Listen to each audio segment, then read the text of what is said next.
All right. Good afternoon and welcome, everyone. Before we get started with today's webinar, I wanted to inform you that you are also able to add subtitles / live captions to this event. To do so, please click on More at the top, at the bottom top of your screen, and then move to Languages and Speech and click Live Captions. You can also install this function by going to More and then click on Settings and turn on the captions in the Accessibility section.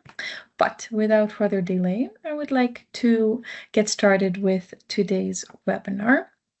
As you can see, your camera and microphones have been disabled in accordance with the GDPR laws, but you can use the chat to interact with us. Today's webinar is also recorded, and the presentation alongside its recording of this webinar will be shared on the webinar page during the beginning of next week at the latest. So, good afternoon, everyone, and welcome to this European Commission webinar on shaping digital habits through eTwinning projects, tools for smarter and safer learning. My name is Kira, and I will be your host today.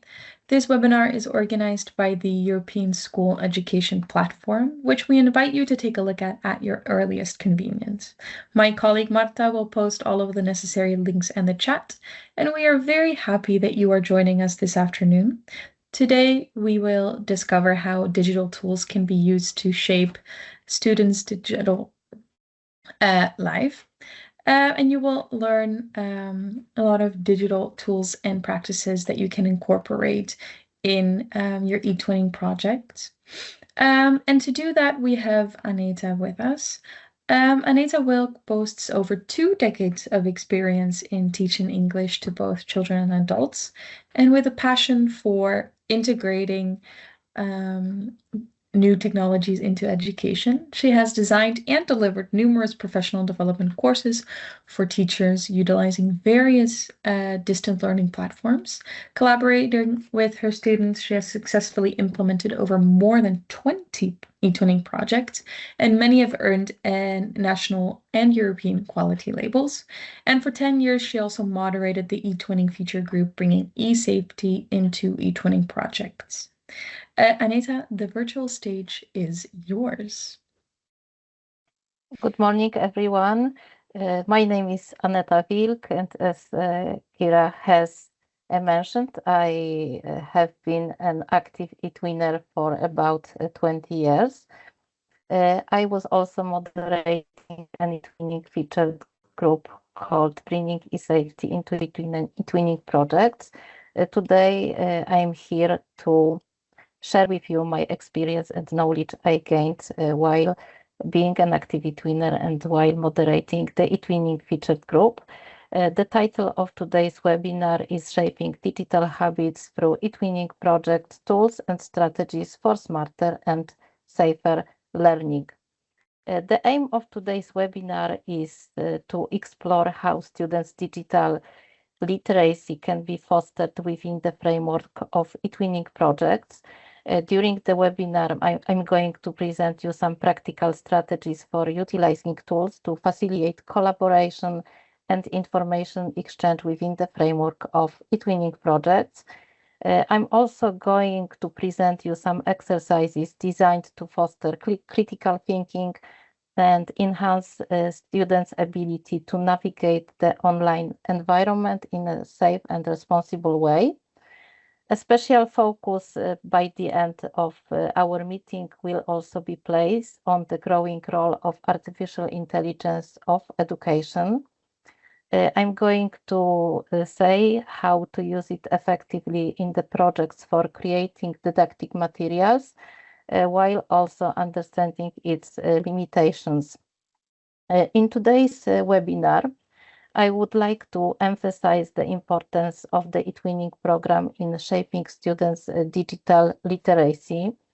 By promoting cross-cultural communication and teamwork in a safe online environment, eTwinning can play a virtual role in shaping responsible digital habits among students. through hands-on experience with collaboration platforms, content creation tools, and virtual communication. Students not only foster the digital skills, but also learn the importance of online safety, data privacy, and respectful online behavior.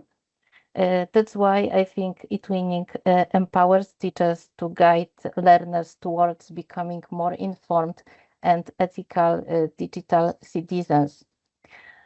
Participating in eTwinning projects can provide a valuable opportunity to teach students etiquette and proper online behavior. The European School Educational Platform outlines a detailed code of conduct and etiquette that I think it's worth integrating into eTwinning projects. And now I'm displaying the eTwinning code of conduct that you can find on the main page of European School Educational Platform.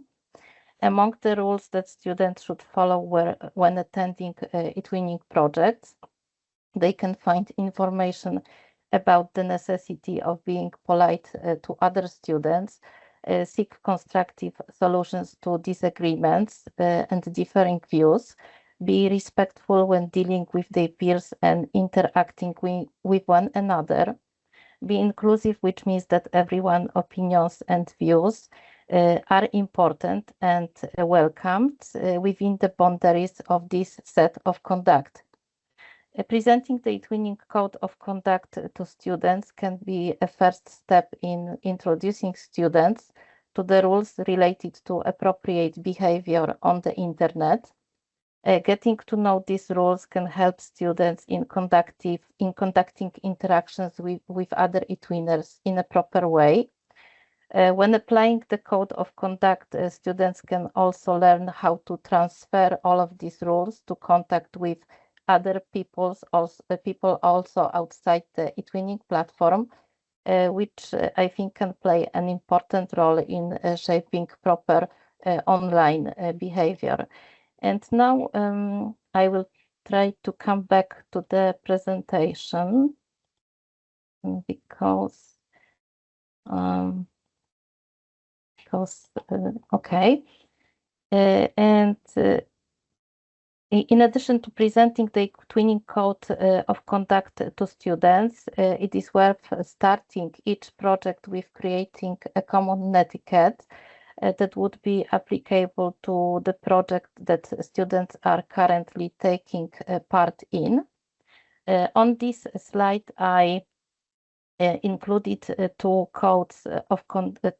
examples of the code of conduct that was prepared by students taking part in the project.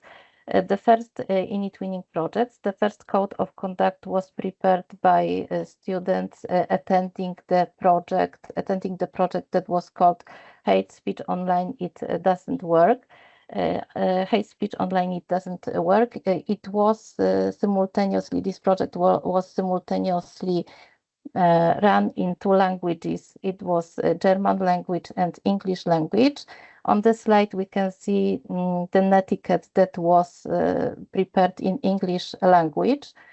In this netiquette, students pointed out the necessity of being polite towards other internet users.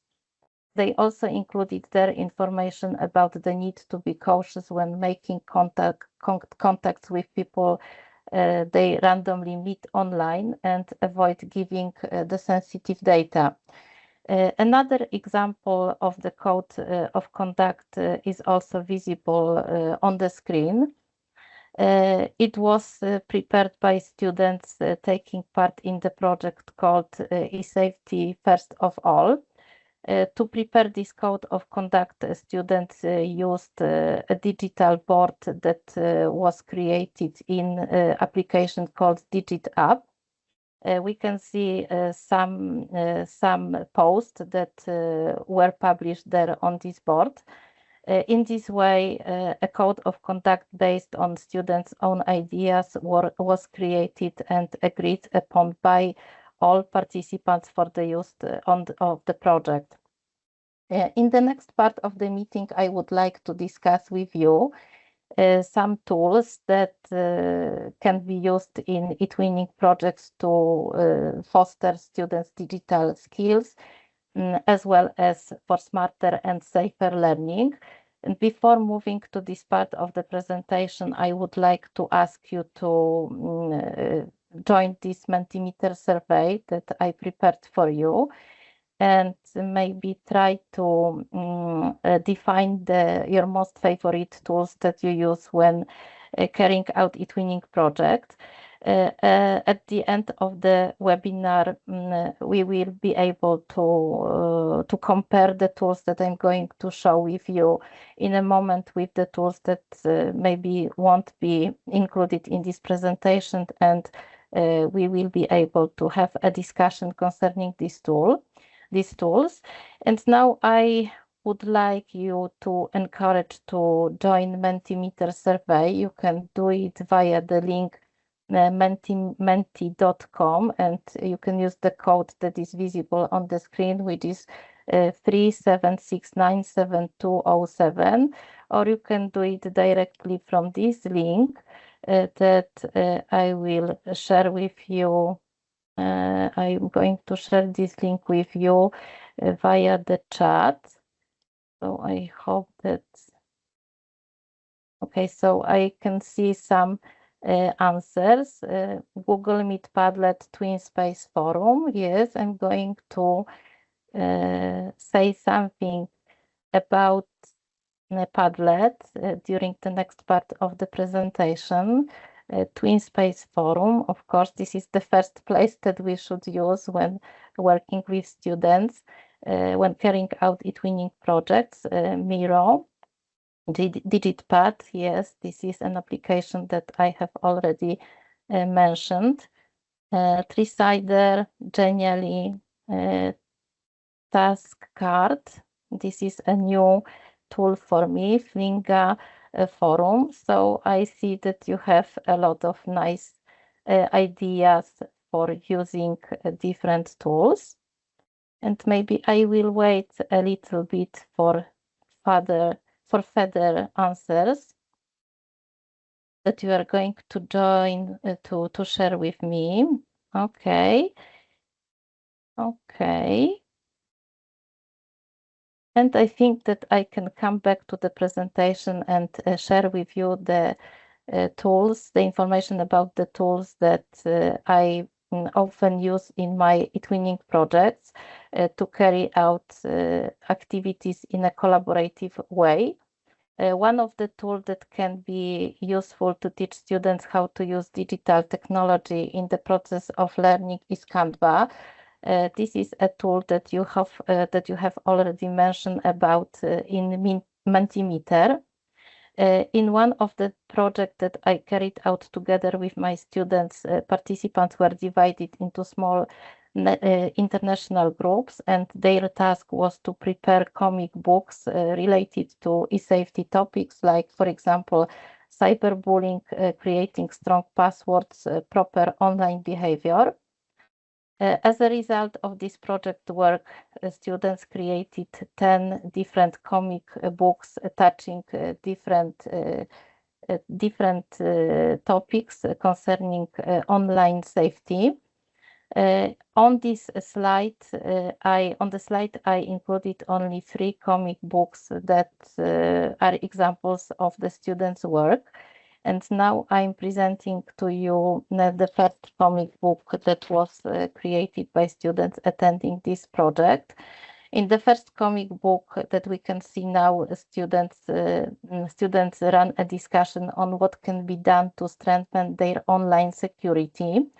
They paid their attention on the necessity to upload antivirus software and being careful when posting private information online. In the next part of this comic book, students discussed how to limit their online visibility and how to check their digital footprint. And in the third part of this comic book, students discuss what can be done to combat hacker attacks. As I have already said, This activity was done by students in a collaborative space. They worked together to prepare this activity. In the next comic book that I'm presenting to you now, students ran a discussion on how to create a strong password to an online account. They exchanged some ideas concerning that matter. And in the first comic book that I'm sharing with you, students discussed what can be done when being hacked online, when being offended online, where to go, and how to find help in such a situation. Another example of using Canva in eTwinning projects is a human bingo activity, which I implement in my projects as an ice-breaking activity. The human bingo activity included in this presentation was shown during the first online meeting of the project partners. Students were divided into small groups working in the breaking rooms. By choosing the questions and answering them, they could get to know each other better. And I think that such an activity can be a good introduction to the project work. And as you can see, Canva can be used for carrying out different project activities in a collaborative way. That's why I would like to encourage all of you to use this tool in the project work. In eTwinning projects related to e-safety issues, together with my project partner, I often use digital boards, enabling collaboration and information exchange.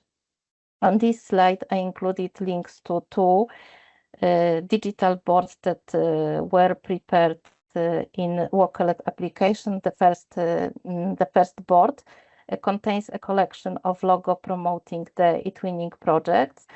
To complete this task, students first worked in the national groups in which they created the project logo designs.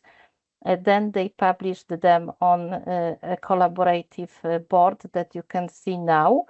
Another students could enter this board. They could post comments under each entry, and they could vote for the most interesting logo design by giving likes. The first logo that is visible now is the one that got the highest number of points, the higher number of likes, and it had been announced the official logo of our project. And Wokelet was also used by the project participants to prepare a dictionary containing terms and definitions related to ICT and e-safety matters. As you can see, students worked in a similar way. They could add to this board their ideas for definitions and for terms and definitions related to the topics that have already been mentioned. And other students could have a look at this board, and they could post comments. They could also give likes to the most interesting entries. Okay, I'm coming back to the presentation, and now I would like to show you another example of using digital boards in eTwinning project. This is Padlet application. I remember that this application has been mentioned in our Mentimeter survey. And now I would like to show you an example of using Padlet in the project called eSafety First of All. Padlet was used in this project to carry out students' self-presentations. They were asked to present themselves on the board, but they had to remember about some basic rules. They were asked to type only their name and the first letter of surname when presenting themselves on the board. And they, instead of posting the real profile photo, they were asked to prepare avatars using any application for avatar creating, like, for example, Bitmoji or Avatar Maker. In this way, they learned how to protect their online identity in a proper way. Another tool which I think is useful in implementing project tasks is a tool for creating infographics called Poster My Wall. It enables a wide collaboration between project participants. On the screen, you can see an example infographic presenting netiquette rules that were created by students working in a collaborative way. They were invited to a common space via email addresses. If you don't want students to share email addresses to join a collaborative space, you can also open a teacher's account in Poster My Wall application, and you can create special folders to which students can be invited by a special link. On the screen, you can see two folders that I created for the purpose of carrying out eTwinning projects, and students can be invited to this space via a special link. I think that this solution is very convenient both for students and teachers. In the project work, it's also worth using tools for creating mental maps, especially those which allow collaboration with the project partner. Being a coordinator of many eTwinning projects, I often used Mural and Mind24 applications. On the screen, you can see a picture of a mental map that was created by students taking part in a project that referred to traveling matters. Here in this slide, I included links to two mental maps that were created in these both applications. Students can work using both of these applications,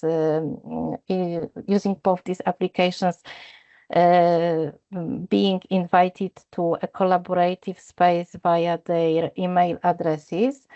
If you don't want students to share their email addresses, I think that you can create a special account and share this account with your students, for example, during your teaching classes. And that this can be a kind of a solution. You can also search for another applications that will allow to invite students via link. In the project, when running eTwinning projects concerning e-safety issues, there can be implemented many activities that strengthen students' awareness of the responsible use of electronic media. On the screen, we can see examples of the activities that were implemented in eTwinning projects I coordinated together with my partners. The aim of the first activity is to teach students how to search for information about themselves on the internet and how to check their digital footprint. There are a lot of applications that can be used for this purpose. I mentioned about two applications. The first one is TeenEye, and the second one is searching with an image on Google. To use TeenEye, students should open it from the link, and then upload a link to the photo they want to check. They can also upload it directly from. They can also upload it directly from their device. And in the similar way, they can use another tool, which is searching with an image on Google. And now I would like to show you how these both applications work, but I have to go to Google browser and now it is open. To use this application, we have to click on the camera icon, and after that we have to copy and paste a link to the photo we want to check, or we can also upload it directly from our device.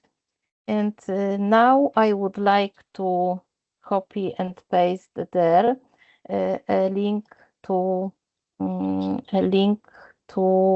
my taken from my profile from LinkedIn. So I'm coming back to TinEye application, and now I'm copying the link. As you can see, I got no searching results, so I think this is good news for me. And at the same way, I will try to show you how searching with image on Google works. And you can see one matching result. And I know that these matching results will move me to the place from which the photo was taken. This is my LinkedIn profile. So I think that I got no searching results that I should worry about. As for TinEye application, when using it, it will show us a list of web pages where the image appears. I got no searching results, so I wasn't able to show you that place.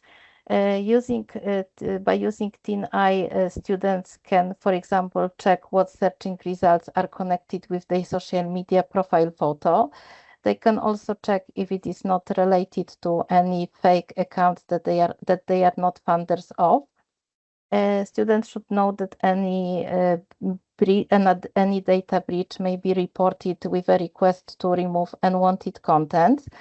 And in the similar way, we can use another application that I have already shown you. It is search by image on Google. Google will show visually similar images, matching pages, and related information. Another way, I will try to come back to the presentation. I'm not sure why you can't see it now. So I will try to open the window. Okay. So I will share with you the presentation one more time. Okay. Another way to help students to find the information about themselves is using citation searching. It is a good way to find relevant research in a field or a subject. To complete the task, we should ask students to type their name and surname into a browser as a citation. In this way, they can check the results of searching and get to know what content is connected with these specific words. We can also teach students how to check whether their personal data has been compromised by data breaches. There are a lot of different tools that can help students to check that information. One of the tool is Have I Been Pwned application that I'm going to show you now. This is an application via which we can check if the user's email address has been compromised as a result of known data breaches. And now I will type into the search box one of my email address, which I know that was compromised by data breach. And I will try to show you how this application works. As you can see, I got 8 data breaches. I got information about 8 data breaches. In that case, application shows me the name of the website and the date of breach. You can see from where you can see the places where this email address was breached. And in the same way, we can teach students how to check if their email address has been found in multiple data breaches. In case of getting the positive results of searching, students should know what steps should be undertaken to strengthen their online security. We should advise them to change passwords for affected accounts, enable multi-factor authenticator, use a password manager to generate and store strong and unique passwords, and be cautious of phishing emails using breached information. When carrying out with students activities which aim is to strengthen their online security, we can also help them to develop a habit of visiting security dashboards offered by some service providers, like, for example, say Facebook, email suppliers. Students should know which tab should be opened to check their users' last activity, how to check login devices and locations, how to set up multi-factor authenticator. Working on eTwinning project is also an opportunity to teach students how to recognize misinformation and protect themselves from manipulation. On the screen, you can see an example of an activity conducted as a part of an eTwinning project. Students were divided into two groups, news creators and fact checkers. The news creators team used breaking news generators to create information, while the task of the fact checkers was to verify the credibility of information. Students learned how to check the source of information, how to check its author, the style of language, used fact-checking tools. In this way, they learned how to be more aware internet users. By taking part in eTwinning projects, we can also teach students how to interpret pictures or text fragments taken out of content. They may give false impressions about a given situation. On the slide, you can see a picture presenting Sydney Opera fire breakout. Such an information was released on TikTok in January 2024. This information, together with the picture, were verified by the Polish fact-checking organization, the Magog, and this information was recognized as fake news. And what is more, the Polish fact-checking organization also informed that this picture was taken with the use of artificial intelligence. As more and more information now is created with the involvement of artificial intelligence, we can also teach students how to recognize if the information, if the content, if the picture or a video were created by a human or robot. To check the content, we can use different tools and different applications. First of them is Hive AI detector. It's an application. It's a free tool. It's a free tool that is a kind of plugin that we have to upload to our device, and then use it to check the content. After uploading this plugin to our device, we can upload to it a photo or a video and check the result. And this application will show us the probability of which the content was created with the use of artificial intelligence. And in a similar way, we can use another tool that is included in this presentation. It is MI image detector. And now I will show you how this tool works. I will upload to it, to it a photo that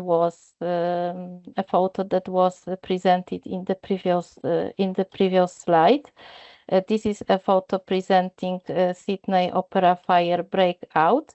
And after clicking on analyze, we can see the result of searching.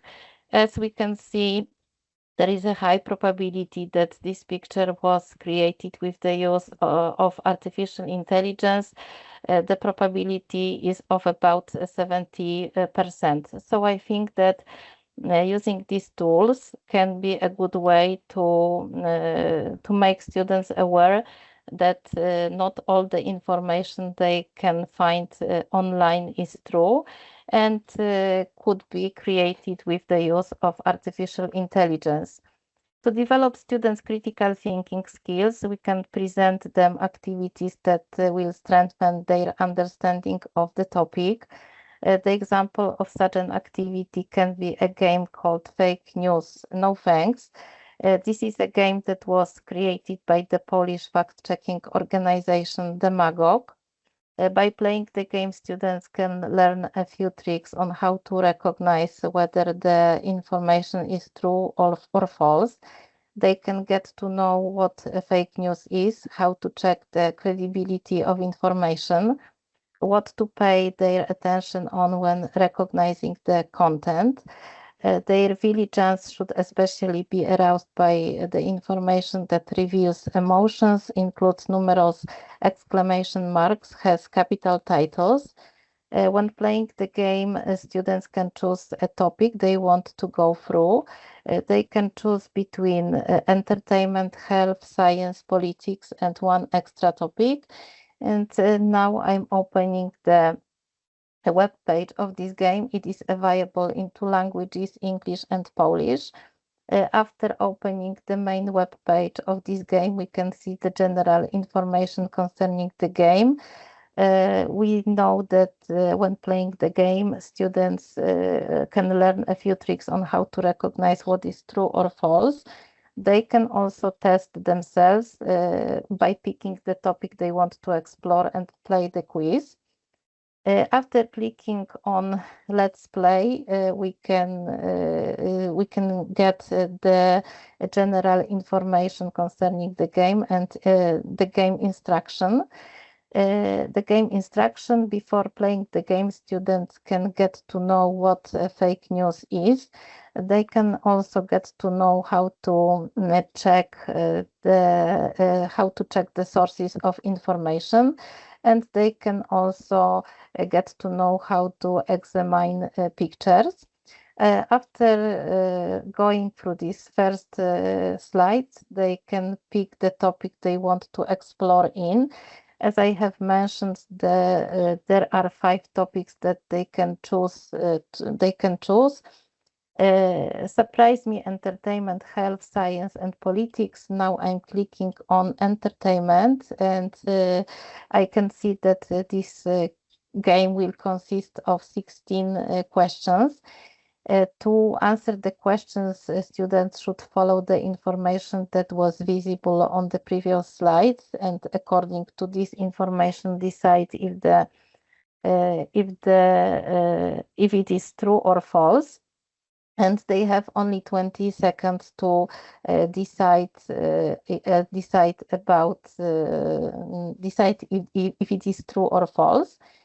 And now I'm I'm going through the game, and after finishing playing it, I should get the results, the final results, together with explanation. Why the following information was true or false. So I think this is a very helpful game that could be played with students and could be a good start for encouraging them to create their own materials on similar topics working in international teams. I would also like during the meeting I would also like to devote some attention to the use of artificial intelligence in education, as it is becoming more and more popular among young people and teachers.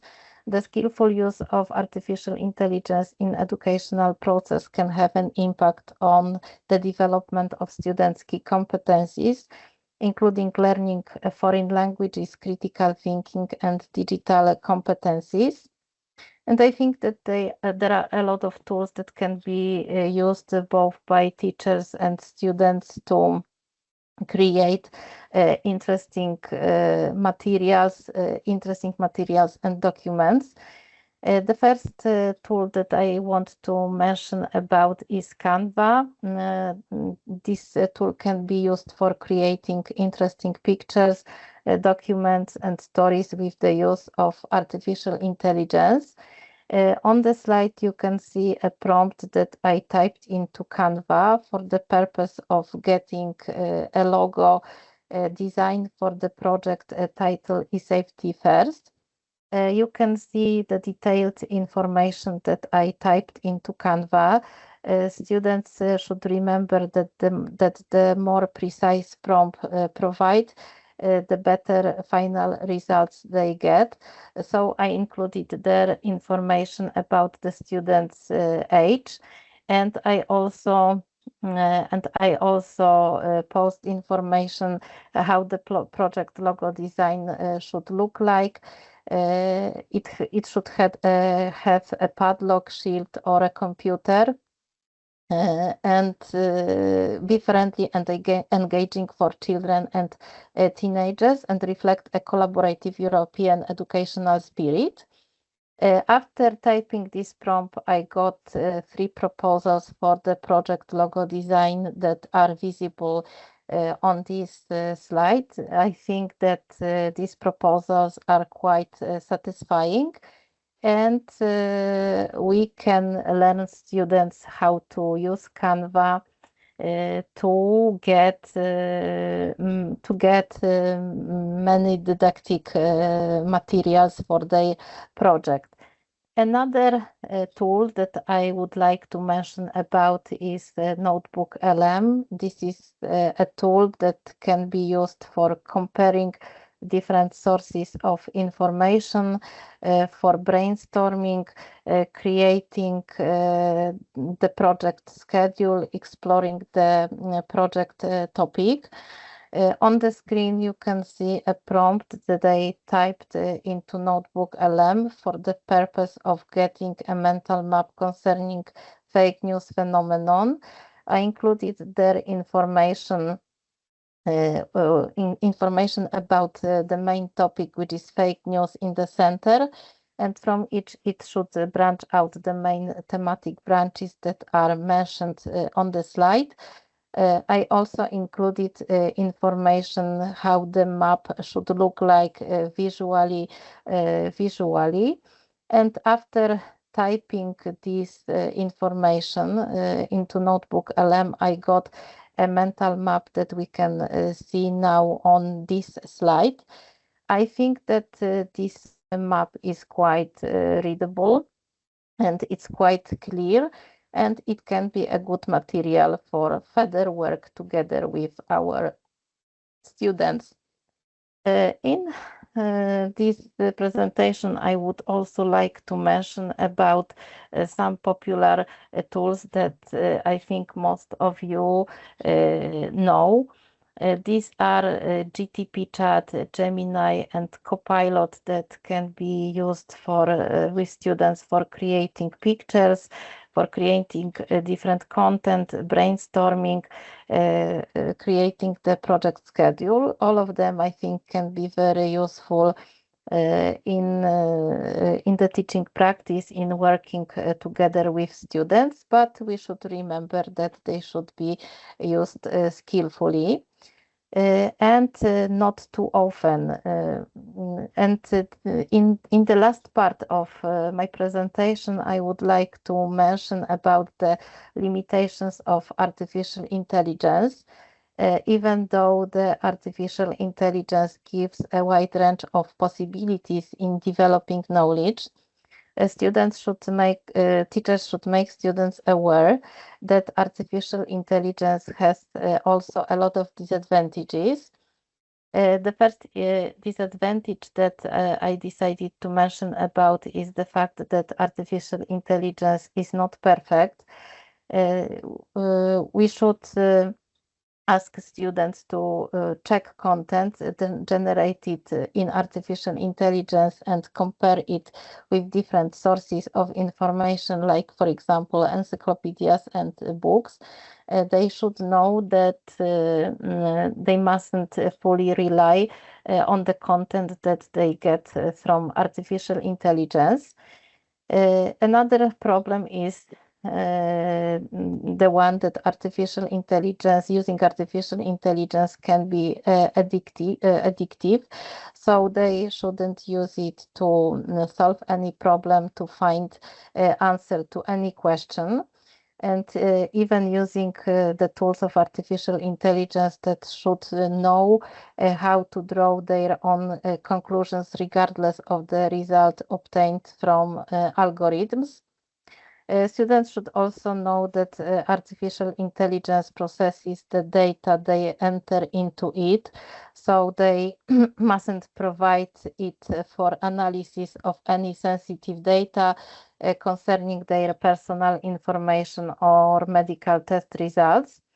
And the last point that I included in this presentation is the information that artificial intelligence shouldn't be used to create misleading or untrue content.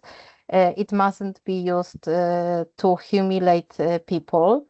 This activity can be recognized as illegal and it can be punished, and students should know about that. This is the whole information that I prepared for you now, and I think that I included the clear information on how teachers should foster students' digital skills. So I will stop sharing the screen now. And maybe I will have a look at the questions that you asked during the presentation. So in the chat box, I see the questions: how old are students who use tools with AI? I am a teacher in a primary school, so my students are about 13 to 16 years old. I'm trying not to use the tools, artificial intelligence tools, with younger students who are at age, let's say, 10 or 8. I always try to use the tools, such tools, with students who are older, as I said, about 13, 14, 15. Okay, could you please send all All us right, Aneta, certificates? thank Okay, you very much for this presentation and for sharing your knowledge with us. I personally learned a lot of new tools that I wish I would have known about earlier, especially the data breach website. thank you. Very interesting. So thank you very much for that.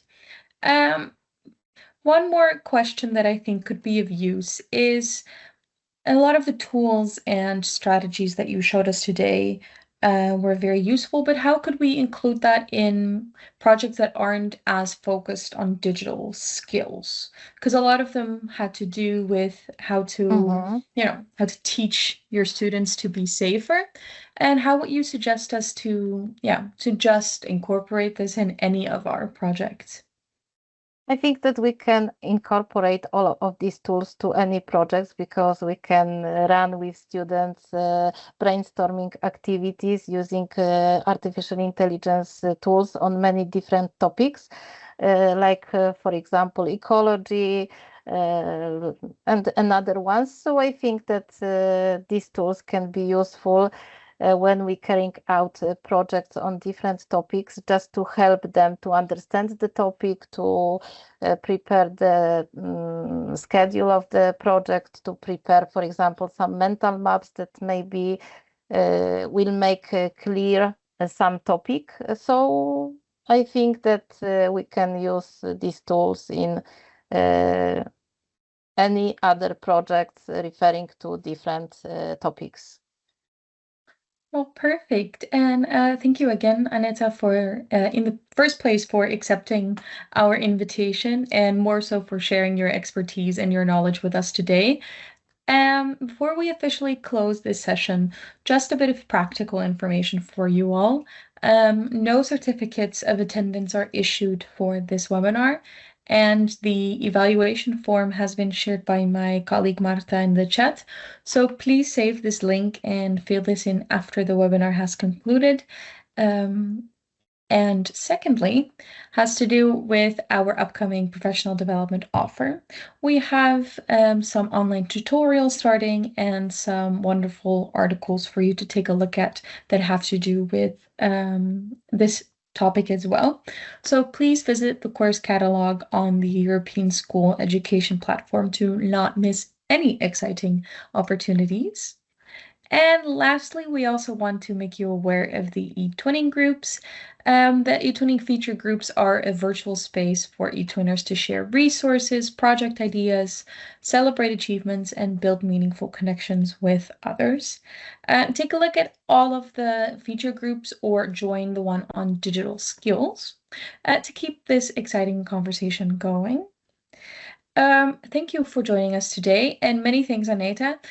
In the eTwinning webinars, we have a little custom to leave the floor to our speaker for a final word, suggestion, or wrap up to share with our participants. So please, Aneta, if you have anything you would like to say. So I would like to say thank you to European Schoolnet for inviting me for this webinar. And I'm very pleased that I could share my experience with all of you. I hope that all of these tips and advice will be useful in your teaching work, especially the ones using the tools. I tried to include some practical information, to include some practical activities that I carried out together with my students. So I hope all of this information will be useful for you. Thank you, Kira, for inviting me for the webinar. And thank you for your attention.